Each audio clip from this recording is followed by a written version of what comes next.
Okay, magandang araw po sa ating mga kamista. Isang mapayapang araw po ang aking ipinahahatid sa inyong lahat dyan mga kamista. So, ngayon po ay ano po tayo, konting kwentuhan lamang po tungkol sa isang napakainit na issue na nangyayari sa ating lipunan ngayon. At ito nga po ay yung walang iba kundi ang pagkakasangkot ng isang big time na personalidad, walang iba kundi si Atong Ang. At sa nakaraang linggo nga po ay napakarami na pong balita at usap-usapan na lumabas tungkol po dito sa krimen o masasabi natin na isang karumal-dumal na krimen na nangyari sa ating bayan. At ito po ay kinasasangkutan ng walang iba kundi ang number one gambling lord na si Mr. Atong Ang. Mga kamista, atin pong simulan itong kwentuhan natin ito sa kung paano ba nagsimula si Atong Ang at paano ba niya nakuha ang yung power talaga na napakataas ng kanyang naging level. Well, itong si Atong Ang ay isang sikat na sabungero, kapanahonan na sikat si Atong Ang at saka si Patrick. Sila po talaga ay yan ang mga bigating sabungero at mga breeder ng panahon nila.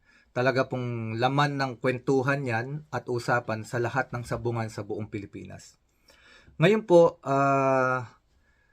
balikan ho natin ng konti. Medyo rewind tayo kasi para at least alam ng mga kababayan natin o yung mga bagong generations na hindi umabot doon sa kwentuhan.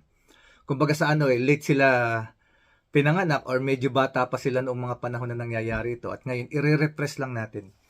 Kung natatandaan nyo po, sa panahon ni Erap Estrada, panahon po na presidente si Erap Estrada, ay nasangkot na rin po itong si Atong Ang. Siya po ay kaibigan, matalik na kaibigan ng presidente na si Joseph Estrada.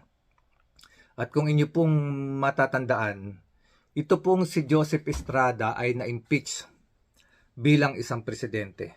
Bakit po? Dahil po sa isang iskandalo na kinasangkutan niya at involved nga po dito si Atong Ang.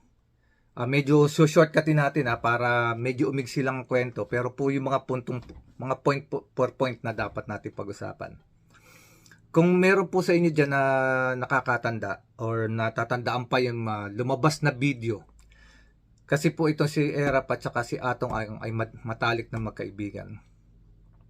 Nung panahon pong iyon, meron pong video na lumabas na si Atong Ang at saka si Erap Estrada ay magkasama lagi sa kasino. Na lagi silang nagsusugal, tropa talaga tong dalawang to. At itong si Atong Ang po na to, dahil nga po sa nakadikit siya sa presidente, may mga panahon po na mga naging bulong-bulungan at kwentuhan ng mga panahong iyon na dahil siya ay nakadikit kay Erap, ay lumakas din ang loob nito na si Atong Ang at lumakas din po ang kanyang pagiging isang personalidad. May mga kwento po na siya ay merong sinasampal sa kasino pagka siya po natatalo. At meron din pong kwento na lumabas na siya rin po ay isang nanampal na isang mataas na opisyal ng kasino dahil lamang po sa hindi pagkakaunawaan sa loob na isang kasino. At meron din pong panahon na itong si Atong Ang nagkaroon din po ito ng issue kay Mon Tulfo, yung senior na may akusasyon na nangyari na meron pong isang insidente na parang itong si Atong Ang ay binunutan ng baril itong si Mon Tulfo noong mga panahong iyon. Talaga pong si Atong Ang noong mga time na yan medyo kumbaga sumisipa na ng konti kasi nakadikit siya sa presidente. Ngayon po, medyo shortcut na natin ng konti. Si Atong Ang din po ay kalaban nakalaban nitong si Chavit Singson. Si Chavit Singson, kung matatandaan din po ninyo, siya po ay inambush nung kapanahonan na bago ma-impeach itong si Erap at bago pumutok itong issue tungkol po sa sugal. At dahil nga po doon sa ambush na nangyari na iyon, pumalag po si Chavit Singson at sinabi niya on media na siya ay ibig ipapatay ng grupo ni Atong Ang dahil po sa labanan sa negosyo at gusto po siyang ma-eliminate.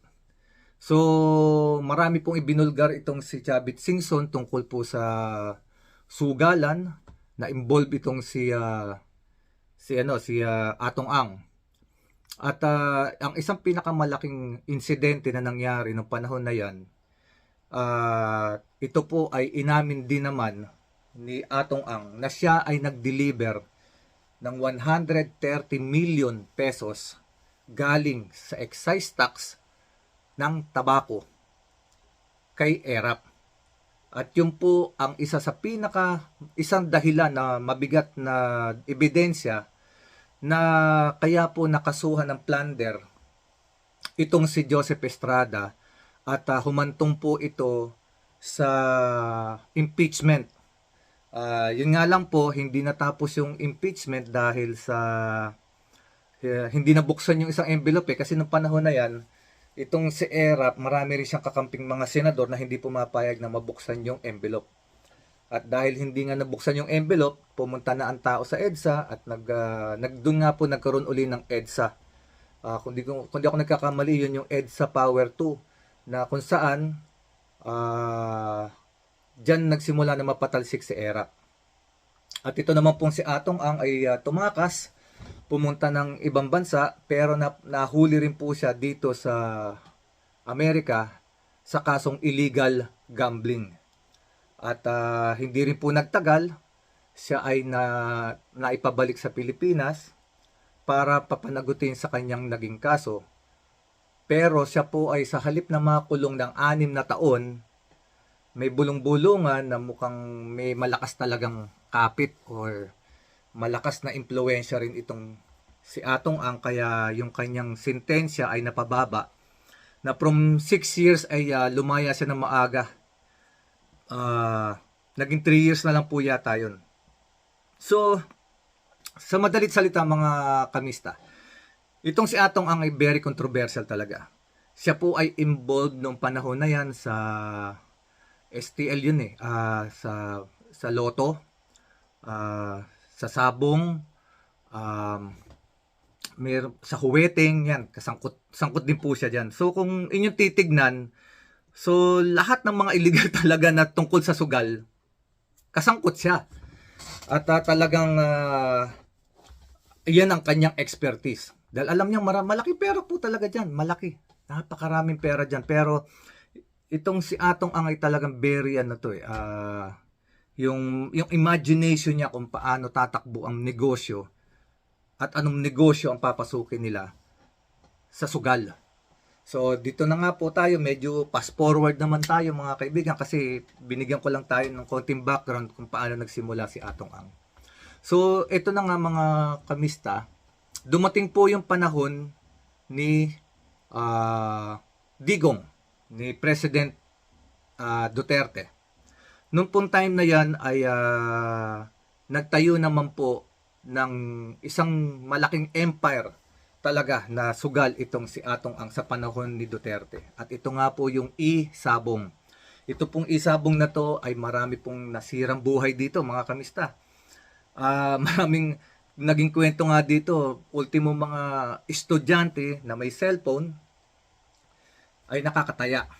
Walang hindi nagkaroon ng maayos na control. Basta't na i-download mo yung app na yan, pwede kang magsugal. At marami rin ho diyang nasirang buhay dahil sa ultimo yung mga tricycle driver. Doon nga ho sa lugar namin may mga tricycle na isinasanla na kasi talo na sa sugal talo sa Sabong. So ito pong Sabong is nationwide. Talagang buong Pilipinas ho yan, magmula Luzon, Visayas at Mindanao. sakop po niya talaga ang sugal na ito ng isabong. At sa panahong iyan ay naitatag yan o naitayo sa panahon ni President Duterte. At nung panahon din pong iyan ay siyempre nagkaroon din ng outcry ang mga Pilipino. Maraming tumutol na kasi nga ho, maraming naapektuhan na. Pamilya, mga estudyante, mga ordinaryong tao na nalululong sa sugal. At nagkaroon pa ho ito ng isang malaking problema noong nagkaroon na po ng mga nawala na mga sabongero. At nung panahong iyan ay na-pressure po itong ating dati pang kasi yung isabong din po ay nawala. Pinahinto, na-pressure na po siguro si President Duterte nung panahon na yan. So ang nangyari, pinahinto rin po niya, pero ayaw nung mga panahon na yon, actually ayaw po ni President Duterte na ipahinto yan dahil ang sabi niya, sayang ang kinikita ng gobyerno sa tax na ibinabayad ng isabong. Parang sa Pogo, ayaw ding ipasara ni President Duterte nung panahon na yon. Kasi nga, dahil daw sa laki ng taxes na ibinabayad sa gobyerno, ewan ko lang kung naramdaman ninyo yung mga ibinabayad na taxes na yon. Hindi natin alam kung saan napunta talaga yung taxes na yon na sinasabi ni ex-President Duterte. But anyway, hindi yan ang topic natin. Ang topic natin ngayon ay yung background ni Duterte, ni Atong Ang. So ngayon, sa madalit salita mga kamista, nasangkot pong muli itong si Atong Ang sa isang pinaka controversial at pinaka mainit na issue sa tingin ko sa panahong ito. Para mas mainit pa ito sa issue na ni Kibuloy at saka ni Duterte nung dinampot at dinala sa Hague. Kasi talagang ito ngayon ang mainit. Nakatutok lahat ng tao tungkol dito sa kung ano kahihinatnan nitong bagong revelasyon ng whistleblower na si Totoy or si Julie Patidungan. Talagang inisa-isa niya, inunti-unti niya, halos 2 linggo na ngayon na inuunti-unti niya ang mga impormasyon na inilalabas niya tungkol dito kay Atong Ang. Sa madalit salita po mga kamista, sa ngayon po, ang latest, so kung nag-umpisa ito sa pagbubunyag ni Julie Patidungan or alias Totoy tungkol sa mga nawawalang sabongeros. Marami po yan, 34, pero ang ayon po kay Julie Patidungan, ito raw po ilalampas pa sa 100. So, mga kamista, sa history ni Atong Ang, na kung paano siya nagsimula, magmula pa nung panahon ni ERAP hanggang sa ngayon is talagang very controversial at lahat iyon ay tungkol sa malalaking sugal. At ayon na rin po sa ating SOJ kay Remulla, ito pong pinag-uusapan dito ay hindi basta pera. Dahil bilyon na pera po ang perang pumapasok magmula noong na-establish ang isabong. At malaking pera nga po ang ipinasok nito. So mga kamista, kung ating pong titignan ngayon, kung ating susubaybayan itong kwento na ito, hindi natin alam kung saan ito tatakbo. Maraming pumapasok sa isip natin. Sino ba talaga ang magwawagi dito? Yung whistleblower at yung mga biktima? Or itong si Atong Ang na maraming history na rin na kinasangkutan na actually krimen ito. Yung mga kinasangkutan niya sa panahon ni ERAP. May tuturing itong isang krimen dahil sa actually may mga nilabag silang batas. At siya ay mayroong asset na napakalaki.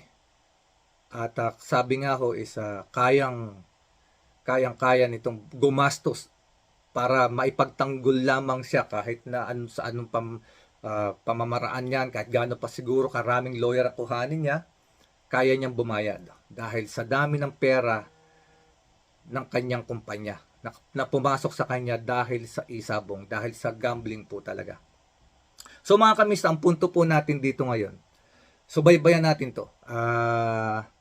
Wag nating tawag dito, ipagbaliwala kasi itong si Atong Ang at itong kabilang grupo, yung mga biktima, mga nawalang sabongeros, at itong whistleblower na si alias Totoy, kailangan malaman natin kasi ano ba talaga ang magwawagi dito?